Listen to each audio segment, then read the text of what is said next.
Hey guys, how's it going? I recently completed a mini project to modify my Cooler Master MM710, the left and right mouse buttons. I've completely replaced the switch components on the circuit board to brand new Kailh ones. Now the Kailh GM 4.0, they're also known as the Kailh Red switches, and they're one of the better choices for aftermarket switches. You've got two switch choices if you want to go aftermarket, and the other choice would be the Japanese Omron switches. When I say the Kailh switch in this video, I'm referring to the Kailh Reds, and when I talk about Omrons later in this video, I'm referring to the D2FC, I think it is. They're made in China. Now, why would you want to swap your mouse switches? Well, if you're experiencing problems like unwanted double clicks or phantom clicks like you get commonly on Logitech mouse, where the mouse seems to click by itself, then you probably need to replace the switches. It's pretty common these days because most of the mice on the market, they use the cheap Omron components, and it's a bit of a shame really. My main reason to take on this project was to improve the feeling and the response of the main buttons, and I didn't actually have any problems with the MM710 buttons that came out of the box. I think a guy called Beardedbob has the best YouTube tutorial for changing the mouse switches, so I'll leave a link in the description. He actually does it on a Logitech, I think it's a G Pro wireless, and it's pretty much the same for most mice, and with this mice it's a bit easier actually because it's quite easy to take apart.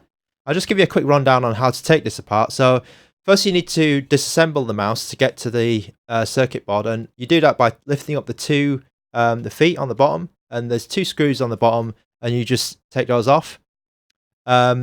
Next up, you pull the frame forward so the entire top of the mouse comes off. It's quite easy to get off, and you'll find another two silver screws in the middle of the circuit board, which can let you basically release the board, and then you can just snap it out of the shell without breaking anything, of course. And then you've got full access to the circuit board and the switches. When you've got the circuit board out, what you want to do is put some electrical tape or some sticky tape over the sensor so you don't accidentally splash any solder or stick your screwdriver in by accident, anything like that. The next thing you want to do is look at locate the three switch terminals on the left and right mouse button, and you just go ahead and desolder those.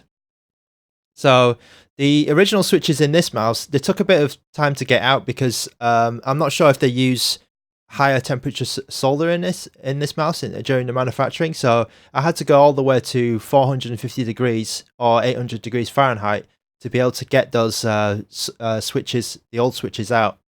And then once you've got them out, you just take your new switches and then you just drop them in, and then solder them in, obviously. And they have a little marker on the circuit board to show you which direction the switch should point. So it's all pretty easy, but it might take a bit of time to actually get the switch out, the old switch, to desolder it. So I'm happy to say that the new switches are amazing. The clicks do feel way better. It's difficult to describe, but I'll try. And I think most people have the original Omron made in China switches, so I'll kind of compare to those switches and give you a point of reference.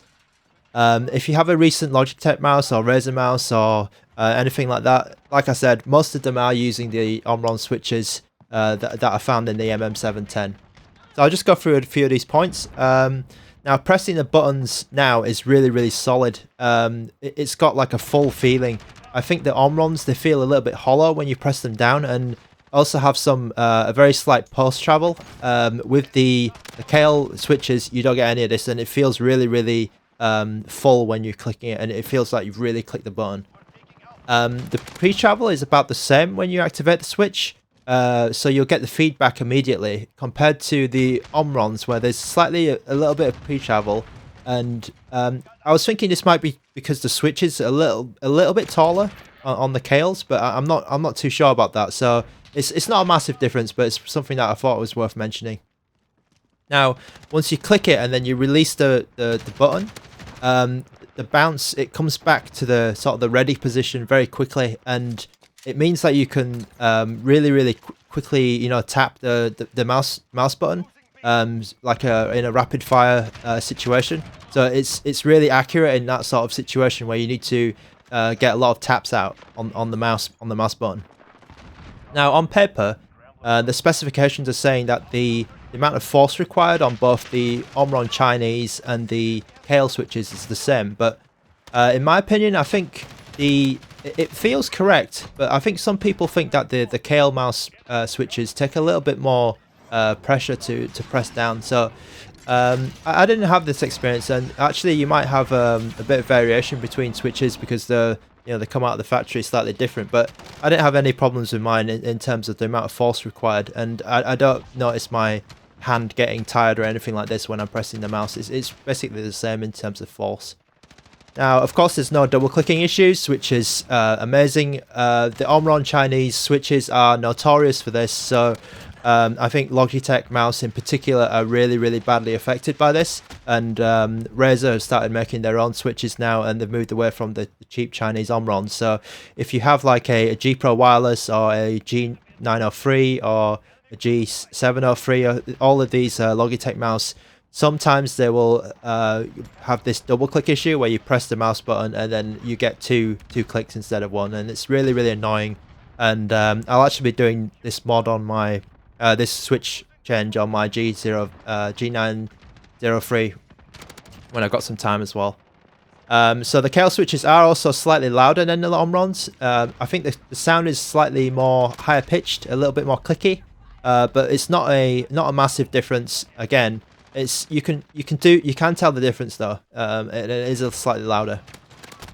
Now the Kailh switches are rated at 60 million clicks, and they're also gold plated, which I think it has some effect on the switch sort of durability and the quality. It means that they won't oxidize or you won't get any dirt inside the switch, whereas the Omron Chinese are rated for 20 million switches, and I think they just use regular nickel or something like that. And people speculate that it's the humidity or some water getting in, some moisture getting into the switch, which causes it to have that double click problem.